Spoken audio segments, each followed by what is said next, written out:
the video is okay, and I'm going to start introducing you, Professor. Okay? Okay. So it's my pleasure to introduce our next keynote for the Growth 2025. David Patterson is a pioneering computer scientist and a professor emeritus of computer science at the University of California, Berkeley. A transformative figure in computer architecture, Professor Patterson is best known for the leading development of the reduced instruction set computing RISC.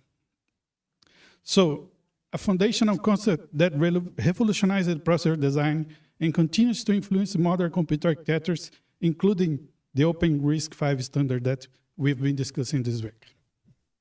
Throughout his distinguished career, Professor Patterson has combined academic excellence with visionary leadership. His work with colleagues on RISC at Berkeley sparked a new direction on CPU design that led to simpler, faster, and more efficient processors. An idea that stood the test of time and inspired generations of systems architects. His influence extended through industry and academia, notably through the co-authored textbook Computer Architecture: A Quantitative Approach, a seminal resource for students and professionals worldwide.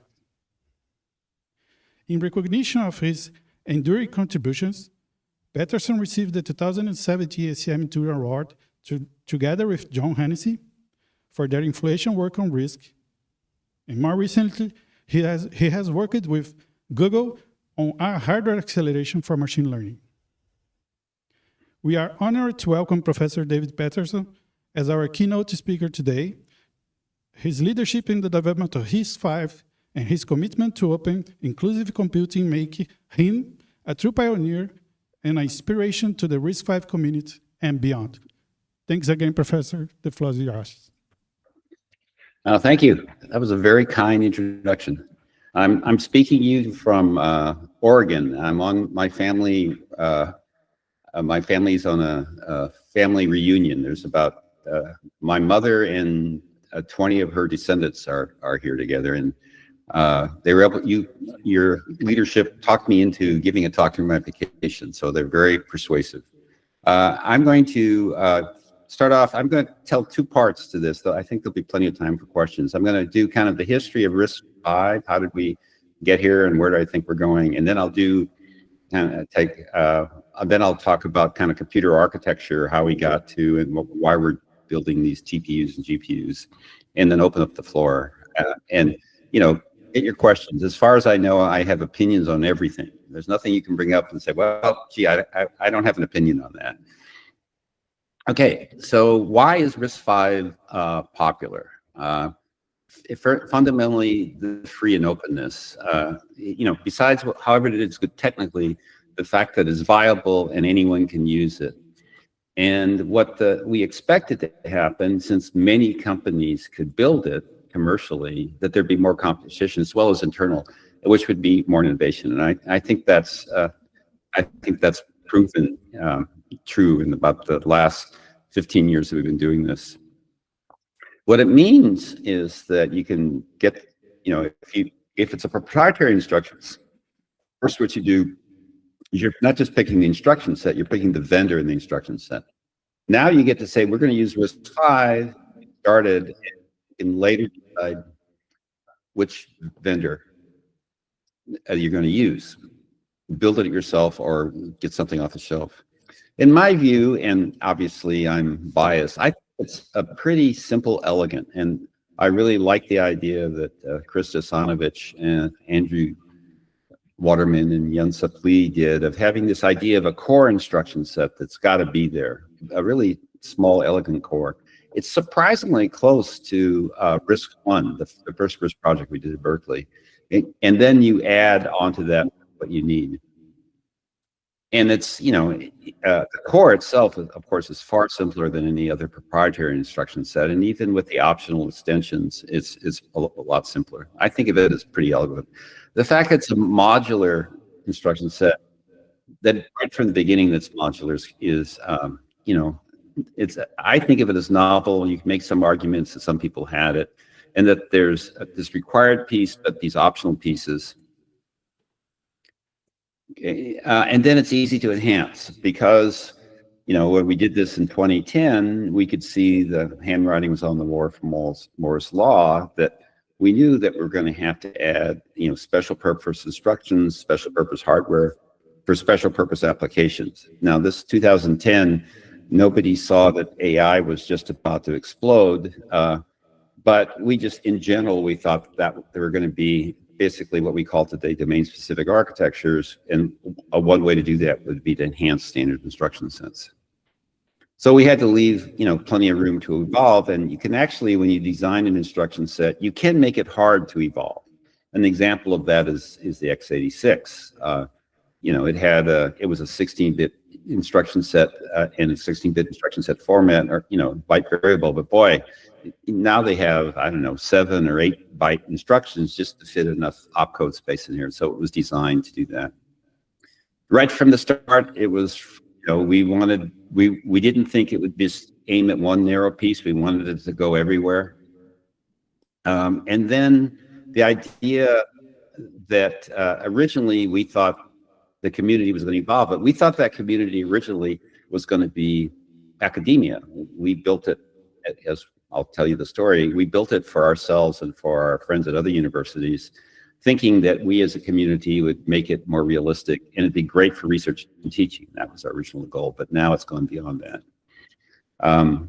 It's not owned by one company. It's not, just a UC Berkeley project. There's RISC-V International, which is responsible for the instruction set. Part of the early enthusiasm across many nations was their concern is that their computing infrastructure, or at least their critical computing infrastructure, what's inside the chips? If you get these chips from another country, do we know what's there? So for many countries, they wanted to be able to control what's going on. And the idea of, one user survive, the limitations would be. So I'm hearing some echoes there. Are you having problems hearing me? No, we are here. No, it's okay. Well. Okay, good. All right. So so I gave that overview and I decided, I said the history and future. Okay. So let's go back to 2007. There was an effort by Intel and Microsoft. They could see the multi-core was coming, and they did a competition for people to do research on basically parallel processing inside a microprocessor. That led to the PAR lab, and then a project that was closely associated with that was called RAMP. And the idea was, it's really getting more and more expensive to build chips. Even back then, it was getting more expensive, more difficult. Let's build a emulation infrastructure that take advantage of the FPGAs to be able to build and develop software. So it'd be much easier to emulate many different architectures. And so there were these two things that were the context. So if we were going to have this infrastructure to do that, it'd be great for these universities to share a common instruction set to do this work. The things that we thought about was the 30 Spark, kind of amazingly way back early on, as a business practice, they thought they'd make it open to help it be more popular at some microsystems. So the 32-bit Spark we could have used, but but obviously in 2010 you needed to have 64 bits, and 64-bit wasn't open. There was something called Open RISC, which is actually, it was derived from the instruction set that Hennessy and I used our textbook that we called Deluxe. So that was derived from that. But it too was only a 32-bit address space. And Krista Sonovich argued that if we take something like MIPS and modify it, then we'll lose almost all the benefits. So he said that let's do a brand new instruction set from everything we've learned over the last 30 years about how to design instruction sets, the mistakes that were made for the first generations of RISC processors. And he thought it'd be a 6-week project. And in honor of the 4 generations of UC Berkeley projects in the 1980s, they called it RISC-V or RISC-V, RISC-V. So that's when it got started, which is just over 15 years ago. The first publication came out, the first instruction set manual. Andrew Waterman and Jens Lee, the two PhD students at Berkeley, did that. Actually, Andrew Waterman's PhD dissertation was basically about the design and evaluation of that instruction set. And this was the beginning of people outside beginning to learn about that, including Professor Arvin, MIT. Another related MIT project is called BlueSpec, which was kind of a hardware specification language.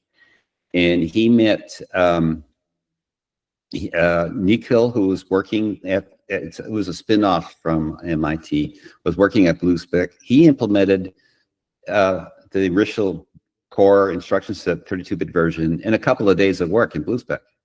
And he's of Indian ancestry, and he happened to be visiting the Indian Institute's technology, and they wanted to have a national instruction set so that they could build their own chips for the reasons I talked about, for the security reasons I talked about. And he said, and they were planning on using PowerPC, the IBM instruction set. And he said, and he argued that they should be using RISC-V. Why in the world should you be using this commercial instruction set? That was much better. It turns out the CEO of BlueSpec had been the CEO of Lexra, which was a processor IP company that had an instruction set that was very similar to MIPS, and MIPS basically drove them out of business with some patent lawsuits. So they said, stay away from these proprietary instruction sets, try and use this open instruction set so you can avoid these issues. And so the Shakti project, which was this nationwide project inside of India to build an Indian adopted instruction set that India could build, switched over to RISC-V, and that was in 2013. So this was going on, and I don't think, we at Berkeley were not really aware of what was going on. We were contacted in 2014 when students were asking us at IIT Madras, stop making changes to the instruction set. So our reaction was, who are you and why do you care what we do for our internal instruction set? And the answer was, well, we're building it. And so, and we understood the reasons why, and that seemed pretty interesting. And so that year, the revised instruction set manual came out. And also, besides the interest in other nations, it was becoming clear that other companies had the same interest in an open instruction set that they could change if they needed to and that anybody could use. And so what we decided to do was kind of take a page out of the original RISC playbook. So back in 1980, when I was an assistant professor, I had done a sabbatical at Digital Equipment Corporation, which was a company that no longer exists, but at the time was a leading manufacturer of mini computers. And they made these mini computers with a pretty complex instruction set. And the reason behind that was they were using a microcoded implementation. So basically, as Moore's law made memory bigger, that included SRAM memory, and in the mini computers, they would use SRAM memory for the control, the microcoded control. So it was very easy, as with Moore's law, as the SRAM got bigger and bigger, they could just build more complicated instruction sets. So that's what they were doing. And I'd done a sabbatical there. In fact, my dissertation at UCLA was about tools to make it more efficient and to build correct microprograms. So they invited me there. I was just like 3 years into my Berkeley career because of my dissertation to help build better tools so they could make it easier to build VAX computers. So my kind of negative reaction to the complexity of the VAX instruction set and trying to figure out how in the world would we do that inside of a microprocessor inspired my work on RISC. But I knew the people who were building these microprocessors for my sabbatical, Doug Clark and Bill Strecker. And so I wrote this paper with my student, David Ditzel, about the case for the reduced instruction set computer. So I sent it to them, and I thought I'd get comments back, to correct the content, but instead they wrote a rebuttal. and it appeared next to mine, and that's what kind of started the debates or conversations about RISC versus CISC in the 1980s. So we thought we'd go back to that playbook.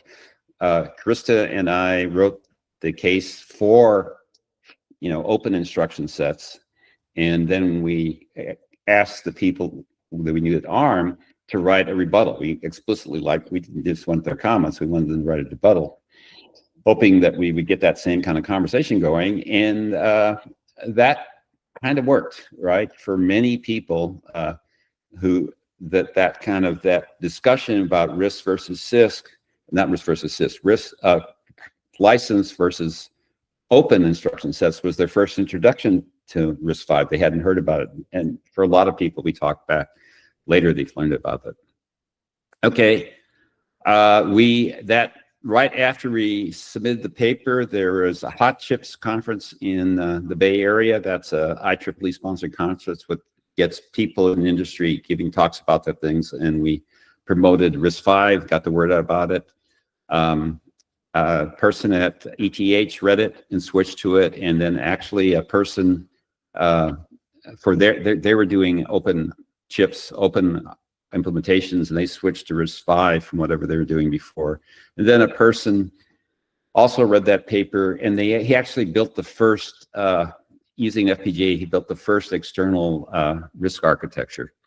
He was doing MIPS, and he switched over to RISC-V in just a few weeks. So after that, that following January, we held the first workshop near the Bay Area, and then a series of workshops. Eventually, later that year, NVIDIA decided they'd had their own homegrown RISC processor as a controller in all the GPUs, and they decided that didn't make sense when they switched over to RISC-V, where there was compilers and things like that. And then similarly, I think, as I understand the history, I gave a talk in Taiwan, and I talked about RISC-V, and Andes, which is a Taiwan-based company, Andes Technology, they also had a homegrown RISC architecture. They switched over to RISC-V. And then that year, it was publicly revealed that NVIDIA had switched over, which added momentum. Well, since I also work on textbooks,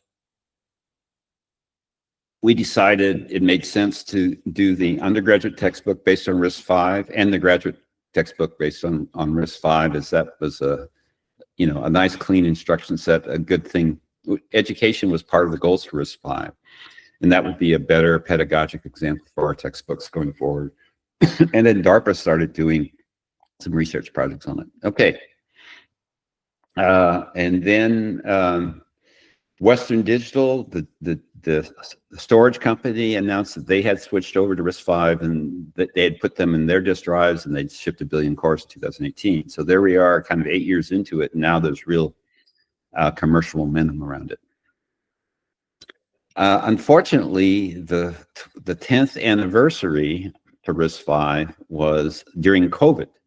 And so rather than having a party to celebrate it, Krista Asanovich suggested that somebody ought to do videos. Well, so I thought I would do that, partly because I could recruit a filmmaker to help me do it. So if you're interested, you can go see the interviews with a lot of people that's going over the original stories, how they got involved, and why these choices were made in the instruction sets. So you can really get the history if you go to the videos. And the reason I volunteered to do it is the filmmaker I knew was my granddaughter, my adult granddaughter, who was a college student who was studying video, and so she helped me do that. So that was done about 5 years ago. And so last year, and I think this is the reason I was recruited, I gave this talk at the RISC Summit. Like, kind of a thing I like doing is looking back at the stuff I've done before, especially in predictions, to see how it turned out. Well, the instruction sets want to be free. Last year was 10 years, and 10 years is enough time to look back and see what happens. So I think as I looked for the ARM paper on licensable ISAs, their arguments or their questions or their skepticism, maybe more accurately, really can can volunteers really evolve an open instruction set architecture? That seems like that's going to be pretty hard to do. That's what they said in 2014. And, you know, if all these companies implement it, are they actually going to be compatible? They thought without a single, you know, company in charge being there to enforce the compatibility, you'll get these chips and the same software won't get the same answers. But I would say, you know, over the 10 years, the answers to these two skeptical questions were, yeah, we demonstrated that. You know, certainly, if you've been following RISC-V, there have been instructions for special purpose applications all over the place, and including with the explosion in interest in AI. Now there's the data types, the narrow floating point data types and operations to do that. And, you know, the proof is in the pudding. 2 billion RISC systems on the chips were shipped last year, and they're projecting it to go up to 20 billion by 2031. Our arguments were that the proprietary ISA stifle innovation. I think that's true. You're limited. You know, before you to innovate, you have to get permission from ARM to do that. With their instruction set architecture, my understanding is you propose an enhancement, and then, you know, they and other key partners decide whether you include it or not. It takes a long time to do the negotiations, especially if you're a startup, to be able to do it, as well as being expensive. We'd say, you know, instruction set design is pretty well understood, you know, especially around the RISC principles. That's pretty well documented. So many people could do it. It's just a lot of work. And it's not like, you know, the commercially most invaluable instruction sets are just, you know, paragons. Make your eyes water how beautiful they are. People could do another job, but a lot of these things are, maybe they weren't so bad in the beginning, but they evolved over time, and they're not, you know, wonderful things to teach from. And I think RISC-V having a chance to start over again in 2010 led it to be a more elegant instruction set, and partly because one of the driving forces is to make it understandable in the classroom, which kept it from getting too crazy. And we said back then that the proprietary ISAs led the company's fortunes, because obviously that's what history says. So the company I did my sabbatical with, DEC, it went out of business, and it took down two at one time very popular instruction sets, their Alpha RISC instruction set and their BAX kind of CISC instruction set. Sun Microsystems, a company I was involved in, it got acquired, and eventually the Spark instruction set went away. And, you know, whoever thought 15 years ago that the x86 architecture would ever be in trouble? But certainly Intel's in trouble, and what that means for the x86 instruction set isn't so clear. Yeah, what's kind of technically true, but wasn't necessarily obvious to people when you talk about the instruction set, which is a standard is open, what did that mean? Well, there's three ways you can do instruction sets. You can have the register transfer implementation. It can be proprietary, like what Intel does for its architectures, or Apple does for ARM. They don't share that with anybody else. Or NVIDIA does with its RISC design. It has some customers' design. Or you can get a licensable one, and that's ARM's business model, that you get that licensable one and implement it. But Sci-Fi and Andes also have ones that you can license for RISC-V, or it's open.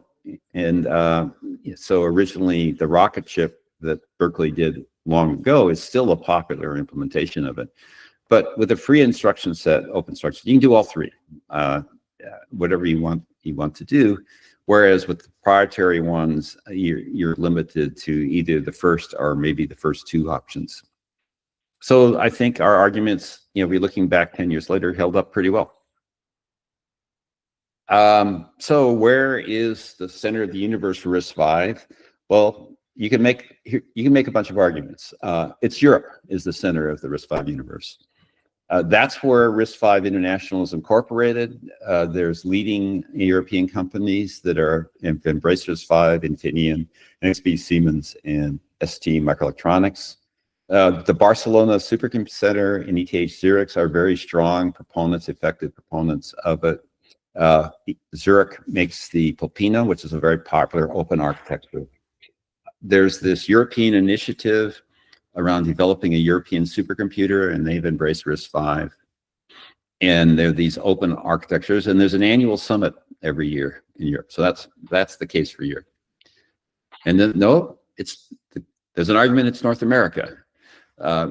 There are now, at the RISC-V International used to have less than 10, maybe 5 years ago had less than 10 premier members. Now there's 25. 10 of those members are in the US or North America. Very influential companies, some of the biggest companies in computing. In fact, Google, not so much Intel anymore, but NVIDIA, and then Sci-Fi is very influential ones.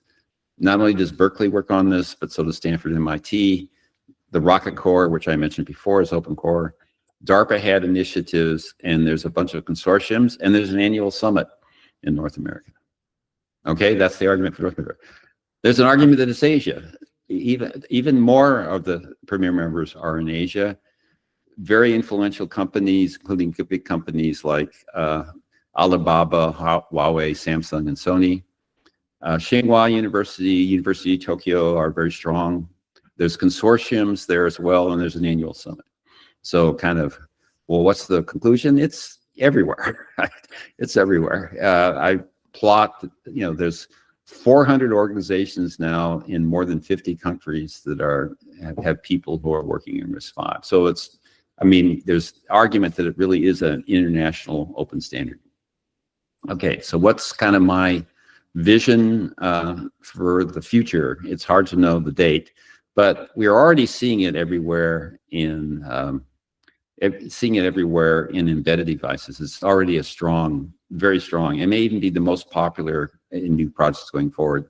We're starting to see things in digital assistants like smartwatches. People have shipped a RISC-V laptop. It's not hugely popular yet.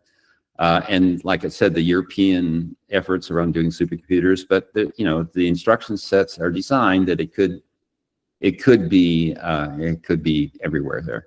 So I think maybe a thing I should do is, before I talk about future of architecture stuff, is maybe I should pause now and see if there's questions about RISC-V. If I could do questions for a few minutes around RISC-V, and then I'll go back to computer architecture stuff.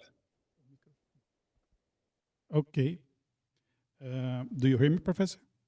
Yeah, I can hear. If you help me with the questions, that'd be great. Okay. We can take a couple of questions about RISC-V. Anyone?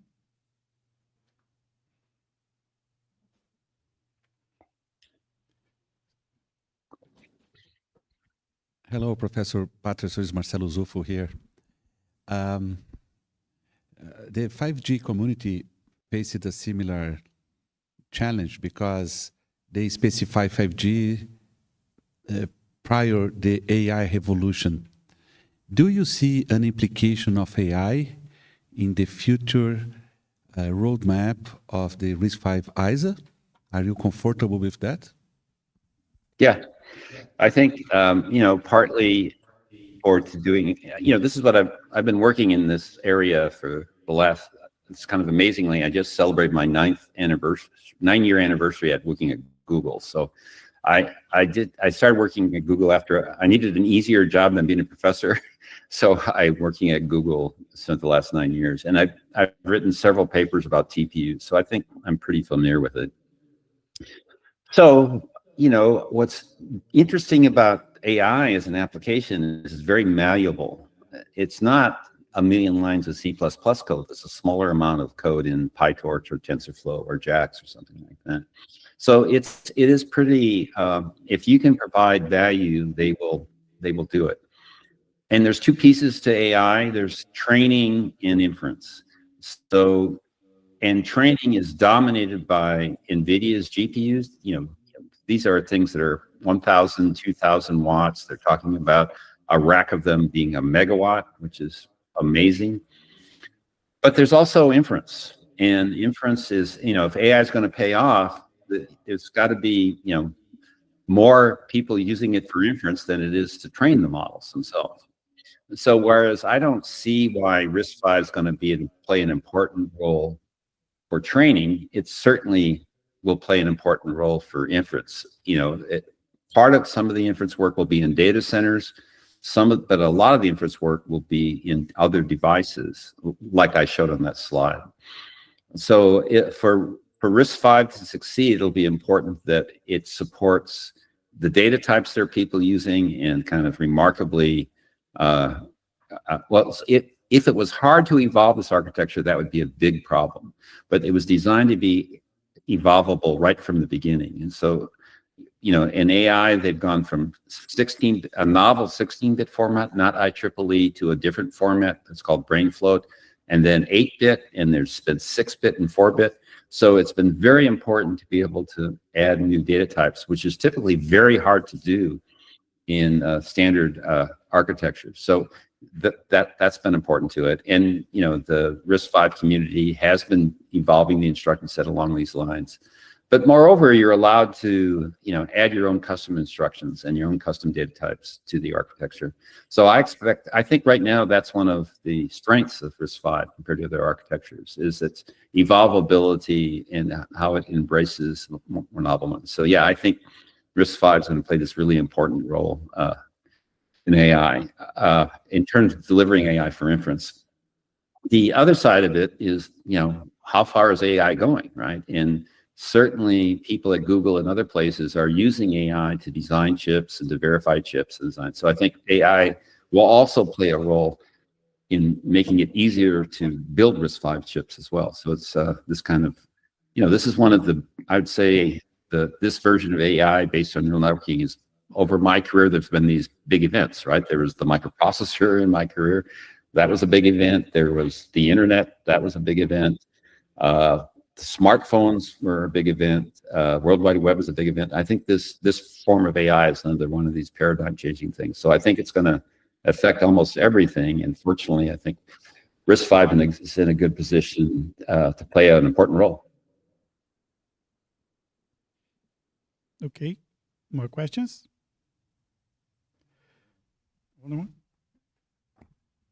I will do another question, Professor. You see several ISAs in your career. What are your expectations about the longevity of RISC-V? It will last forever?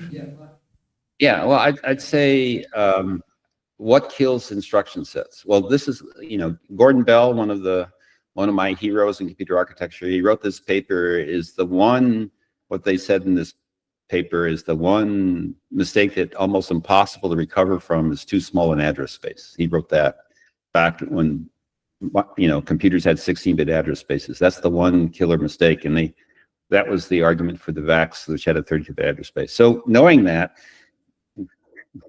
we've avoided that in RISC-V.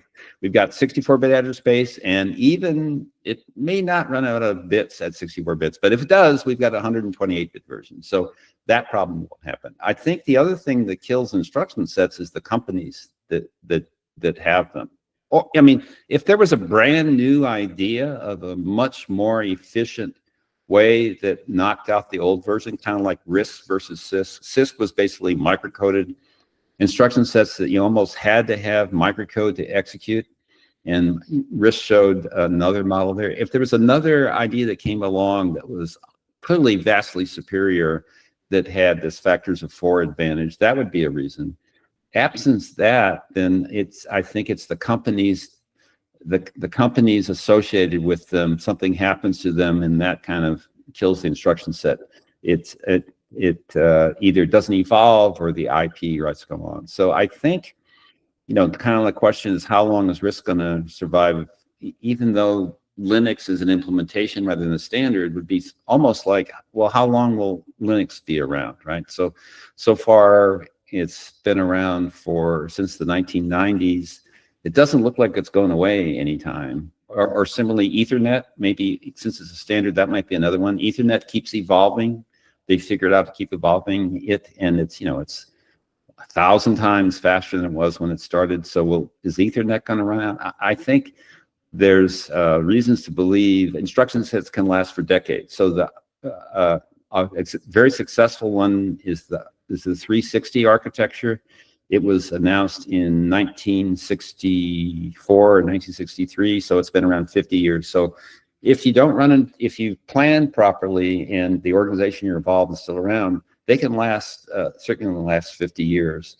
And so my guess is, and you know, Intel was the 1980s, so it's been around 45 years. So my guess is, and we're 15 years into it, I think it's at least several decades to go. It's hard to see something that's going to knock it off right now. Thank you, Okay. Professor. I think we can go on and then we stop again. Yeah, let's do that. Okay, let me go ahead. All right. So why are we here? You know, Moore's law, the kind of most amazing technology prediction of all time, is over. According to the New York Times, what was the demonstration into Moore's law? And Google announcing that they're designing their own chips. That's what they said, their own AI accelerators. Wow. If Google can do it, then that's it. But you know, there's other evidence that Moore's law is winding down. It's not dead. Well, it is no longer correct, but that doesn't mean that chips aren't getting better. They're just getting better much more slowly, maybe 10% a year. Increasingly, with the single big chip no longer growing as fast, this technology called chiplets that apparently you're working on here today, AMD helped popularize that with the idea that you could use very small chips, so you can get much higher yield, and you even mix technologies together and reuse them and get a variety of products from them. The one thing that's going on is while we can keep increasing compute intensity, it's been hard to be able to get appropriate memory bandwidth increases because of the limited shoreline of these chips. So if you didn't need a lot of memory performance going forward, if everything could be just compute without memory, you know, the conventional wisdom of microprocessors could work pretty well. But if that's not good enough for you, or if you need a lot more performance than 10% a year, the only path forward is domain-specific architectures. That's what John Hennessy and I in our Turing address said in 2017 or 18. We said this next decade would be a golden era because we thought you're going to be forced to do domain-specific architectures, and to do domain-specific architectures, you need architects to do that. So we said that's going forward. Well, Moore's law is the best known thing that's over, but equally important is Dennard scaling. This remarkable observation that the person who invented DRAM made long ago, that basically we can keep doubling the number of transistors because we can keep lowering the threshold voltage, and it doesn't use any more power. So for decades, microprocessors got more and more transistors, but they always were around 5 watts. Well, that ended, and so a couple of decades ago. So now power is what limits what you can do. Kind of remarkably, if you think of last century thought, it was, well, multiplies are much slower than loads and stores, and especially floating point multiplies. But now if we talk about the energy per operation, we can see this gigantic differences with DRAM or high bandwidth memory on the right, the tallest bar, and this is on a log scale, it's like 20 times more energy than going to on-chip SRAM, and it's 6,000 times like floating point operations, and 45,000 times as much energy as doing integer arithmetic. And so this is why for the accelerators, they're aimed at the left part of it. They're going narrow data types, simpler data types. Some things could be done, have been tried to be done in integer, and certainly narrow floating point because of this energy limit of what's going on. So it's not that hard to build, a really fast compute, but it's hard to get the memory bandwidth and even memory capacity. And so one of the things that happened for a lot of the AI startups is they concentrated on the compute, but not on the memory systems. And that seemed like a good idea up until large language models. And the key word is large. Well, this is a review. This is kind of probably unnecessary view about, SRAM is fast and DRAM is dense. And it's a lot easier to get, SRAM has a lot of bandwidth, but not capacity, and DRAM is the other way around. Unfortunately, SRAM is basically plateauing, is that as we get to much better, smaller and smaller geometries, the density of the SRAM isn't that bigger. Hard disk drives, the storage that I did some of my work in, it's kind of plateauing. It's the areal density on the spinning disk is hard to get better. The good old days for DRAM is like clockwork. Every 3 years, factor of 4 increase in capacity. That was true for much of the 20th century. That's no longer the case. The gap between the 8 gigabit DRAM and the 32 gigabit DRAM is going to be a decade for that. It used to be every 3 years. And I think we're going to have 32-bit gigabit DRAMs for this year. There are all these, because of these problems, there are all these novel memory technologies, magnetic memory technologies to be as alternative DRAM, but it's increasingly clear that this doesn't seem likely. The one thing that is improving is flash storage. So flash storage has been improving, about doubling every 3 years for the same dollars. And it looks like those guys aren't hitting any walls. But only one piece of the technology is improving. So memory is a pretty big challenge. Oh, this is evidence about the SRAM density. This is evidence about the areal density of hard disk drives, gigabits per inch squared, plateauing. So we're revising our textbook, the textbook that was mentioned. John Hennessy and I, and we've added a third co-author to help as John and I get more senior. Look, in this century, there have been 2 big switches. About 2005, because of the power problems, the switch from giant single processors on a microprocessor to multiple power processors that are more energy efficient.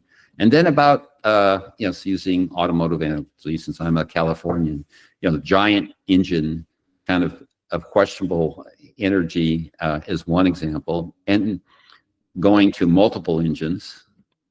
And about, a decade ago, the switch from general purpose microprocessors to domain specific, if you really want to get a big performance gain. So we've got this car that is just this one thing really well. So that's, gigantic changes for computer architecture. And I mentioned before, so I think this is my last slide. So where are we today? We can get giant speed ups for a single domain, provided you're not requiring millions of lines of C++ code. If the amount of code you can port, you can get giant chips.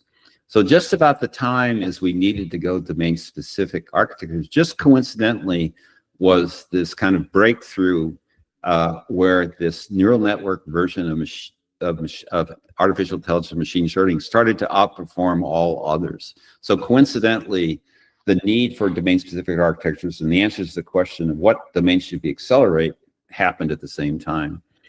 Since memory is one of the problems, one of the key breakthroughs was high bandwidth memory, which was originally developed by Samsung, but now SK Hynix is a leading provider. And it looks like the diagram on the right. How do you get high bandwidth memory? Well, what you do is have lots of wires. So there's 1,000 wires or maybe 4,000 wires between these stacks of DRAM connected to compute die, and you're over this special packaging device called an interposer that can have these thousands of wires over a very short distance. So you can't have very many of these HBM stacks, and these stacks can't have very many dies. They originally was, I think, 1 or 2, and then 4, and now 8, which is pretty hard for them to build, is what they're doing there. So you can get a relatively small amount of DRAM very close over lots of wide wires, and that's how you get this very high bandwidth. So going forward, it's probably it's not just chip design, and certainly not just circuit design. You have to worry about the power on the chip, but also packaging to be able to figure out how to, given that we can't, or people are even building full reticle designs, 800 millimeter designs, so you can't make the dies themselves any bigger, and you put multiple of them on a chip, and then this packaging memory bandwidth. So it's both packaging and circuit design and computer architecture to figuring out how this go forward in this post-Moore's law, post-Arnott scaling era. And so I think I am ready. Time for more questions. Thank you. I'm going to start with one question, take advantage of your last slide. I still use that talk that you shared with John Hennessy in 2018, if I'm not mistaken, for the Turing Award ceremony, where you guys, you end the talk with a similar slide telling us that we were in a golden era for computer and architecture and etc. And you probably prepared the talk like 7 years ago or something. And you ended your talk today with a similar slide, but with different content on it. And I was thinking about, how do you think we have done as computer architects and compiler designers and etc. for the last 8 years? Did we take advantage of that golden era in computer architecture the way you thought we would do? And if we don't, can you share your thoughts why? And what's the difference between then and now that made you change the content in this slide? Yeah, I think I'd have to look back in the context of the slide to see what I changed. But I would say there's kind of two pieces of it. On the commercial side, it's amazing what's going on, right? There's right now, it couldn't have, we're in one of these sea changes in our technology, and the level of investment in artificial intelligence is just astounding. It's hard to think of something like that where there's been this opportunity there. But artificial intelligence is limited because, it's machine learning. It's learning from data. It's limited by the speed of the hardware that you're using. So right behind brand new algorithms, which of course, algorithmic changes have the biggest change. Right behind that is hardware design. So the industry, the industry that's building that hardware is responding to this opportunity. They are certainly fully embracing, this needs to work for this domain. Ideally, you work closely with the AI researchers, and they're telling you where they're headed. And so you try, it's like, because it takes us a while to design chips and fabricate them and put them in data centers, you're trying to coordinate with what the world's going to look like in 2 or 3 years, which is very hard to do. But people are trying hard, investing a lot of money, and we're seeing a lot of innovation there, as I've seen, and lots of attempts. Not all the attempts are successful. There've been many startups that, startups thought high bandwidth memory was going to be too difficult, too expensive to build, so we'll just try and build big chips and do everything in SRAM, or they try and use analog. So lots of innovations going on in that space. So I think in the commercial space, it's responded to it. I'm a little worried in the academic space that people are kind of focusing on novelty and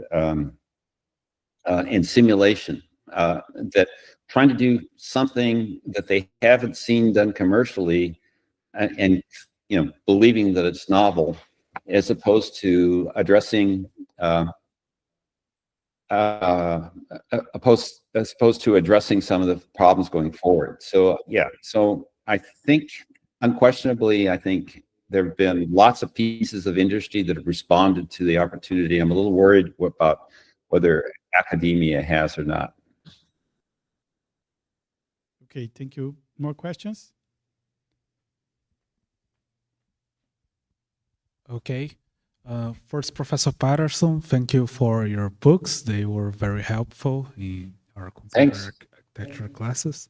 And so as we change the world to a world where there are more application-specific architectures in use, do you think that our programming paradigms will change as also?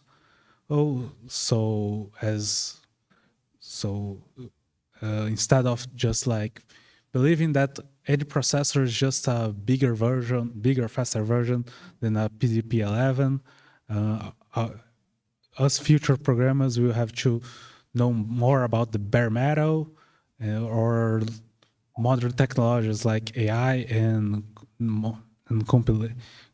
compilers could take care of that. Or Yeah, I think that's a great question. Part of what we said, if I look, I think I recently did read what we talked about back then, but there were other examples of domain-specific languages besides the AI one. The AI one just exploded and got most of the attention, but the Halide was an example of a language that was for kind of image processing, visual processing. You could argue that SQL is an example of a database query language. I mean, that's kind of what it is. So that we need other ways to program. You know, kind of one of these questions, though, is, you know, AI is this kind of, I know, in the background of, you know, how will AI affect this? So how will AI affect programming? How will AI affect code generation? Is the partnership not so much just the programming language and compilers, but is it the, you know, establishing the program and partnering with AI to generate code? I think there's reasons to be a little hopeful there. You know, I was, you know, back when I was a grad student at UCLA 50 years ago, there's a course on, I think, comparative programming languages, and there were hundreds of programming languages. And I kind of thought what would happen is if you take that class is going forward, you know, you'd use there'd be 5 or 6 programming languages that you'd use, this language for that application, this language for that, and that's not what happened. People pretty much pick a programming language and stick to it. Maybe they have a scripting language and a, you know, a systems language, but you know, kind of the diversity of popular languages didn't turn out the way that. So something has to change to make software easier to adapt to these hardware architectures. You know, it wasn't that we went from single core to multi-core because we had a breakthrough to make it easy to write programs. We just didn't know. We don't know how to make faster hardware, so that's what we're going to do. You better adjust. And similarly, that's what's going on right now. We don't know how to make faster hardware. The only thing we know is domain-specific architecture. So if you want to go a lot faster, you better adapt. If you're happy with, you know, a 5 or 10% improvement per year, then you could just stick to what you've been doing. But other than that, we're going to have a, you know, pretty different software stack. So if you're, you know, a company, this is a stressful situation. If you're a researcher, this is an opportunity. If you can figure out a way to do this, you know, companies will welcome ideas. Over my career, there have been times in kind of systems areas where companies were desperate for ideas, and there were times when they were pretty fat and happy with how things are, and they weren't very, very, very interested. If they could just keep turning the crank, what they're doing, make lots of money, they weren't that excited about ideas. In this era, there's opportunity that we're not just, performance is not doubling every 18 months or so like it did in the past. So I think, you know, I think it's an opportunity for new ways to think and new ways to do software and demonstrate a better way to do things. And this is a great time for researchers to be able to do that. But I think, you know, partly you need to do is respond to the challenge of doing something novel and not just publishing papers in the same venues that have been done in the past. I've written an article recently, you know, you may have been reading that there's been some change in funding in the United States. So I've written an article making the case for the importance of government funding in the United States. It'll come out sometime. But part of that is, you know, over my career, you know, what I was told when I was a junior faculty member at Berkeley what do they value? And they valued impact. They wanted to just make this positive change in the world. So I think part of it would be people realize impact, that we need to change how we're doing software and hardware because of all these changes. And I'm willing to take a pretty bold bet that we'll do something this new way and that it could catch on. So Hennessy and I were, assistant professors on tenured faculty, and we thought RISC was this new way we should do computing, and it was, probably unlikely it would work out, but we using soccer, football as we took shots on goal, hoping that we could score, and and it did. So I think it'll take some bold moves to be able to rethink about how software could do and take advantage of these heterogeneous architectures.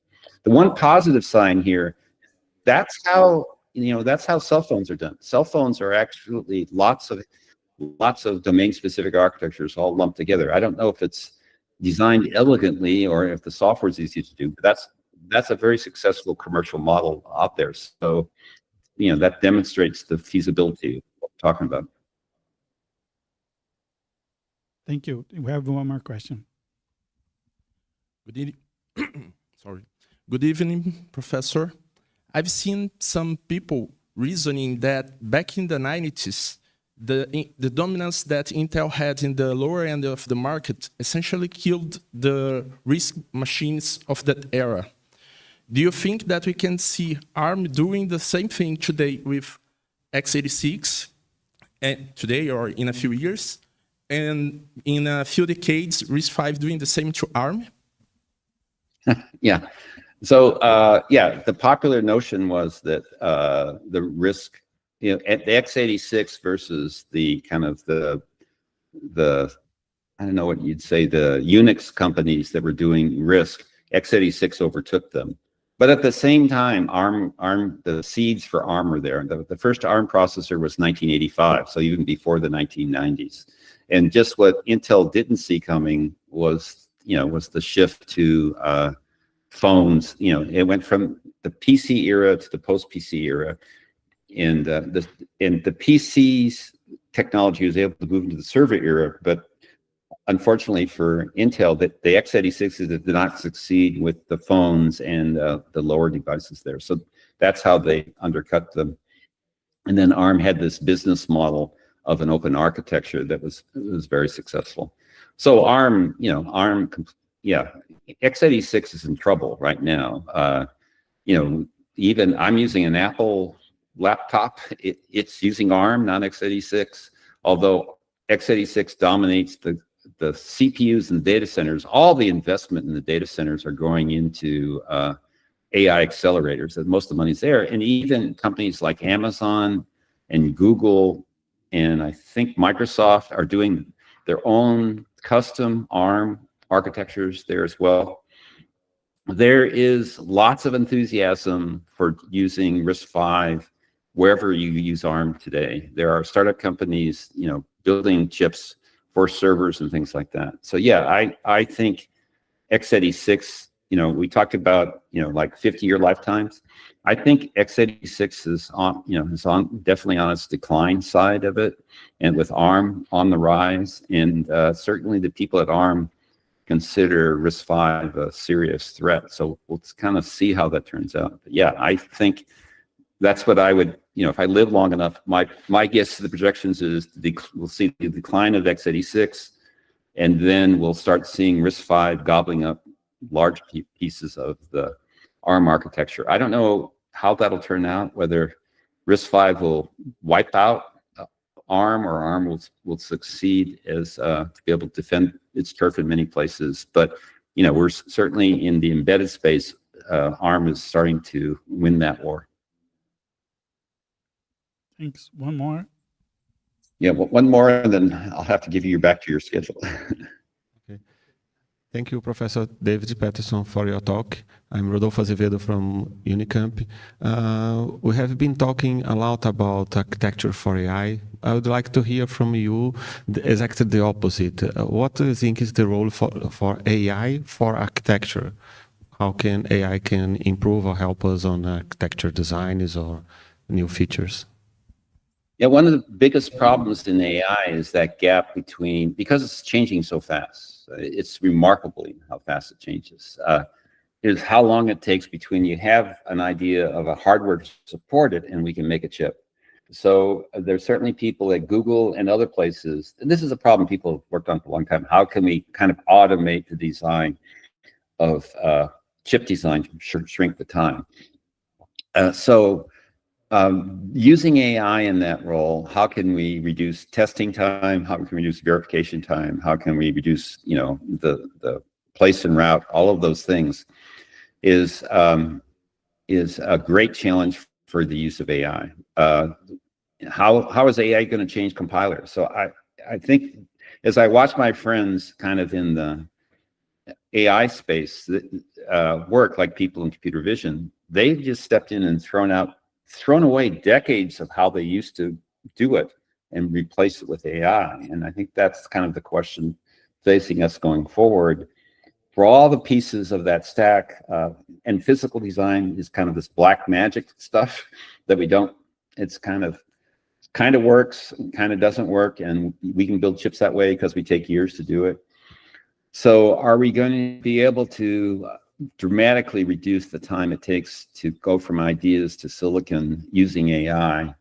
Would be a great challenge. If you can come up with good ideas there, I could imagine, in a country like Brazil where, resources are more limited and it could make more sense for you to demonstrate, especially because you're using older technologies, or if you use older technologies, which are kind of easier to fabricate than 2-nanometer technology, that you might be able to demonstrate some things that would be surprising to people. That you could show, we'll do whatever it is, 32-nanometer chiplet designs, and we can crank them out much more quickly than you can do the conventional designs. And we could in 12-ish months, we go from idea, and maybe we need a lot more chiplets than you would use if you use these giant chips, but we can do it so much faster. We can respond to the opportunities in AI.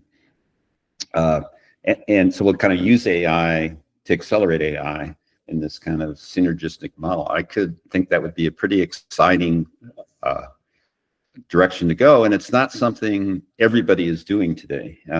As I look back at my career, a lot of the things that we consider big successes where we were doing something that people were highly skeptical in the beginning could be done, or they would ever be practical. And that when it turned out to be true, then people appreciated it even more. And I think that would be something where academia might be able to make progress and show industry the way. Thank you very much, Professor. We really appreciate the effort and that you made to be here with us today. It was a pleasure to hear, and let's thank our speaker.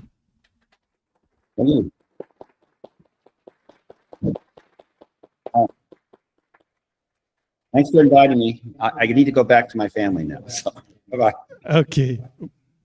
Sorry.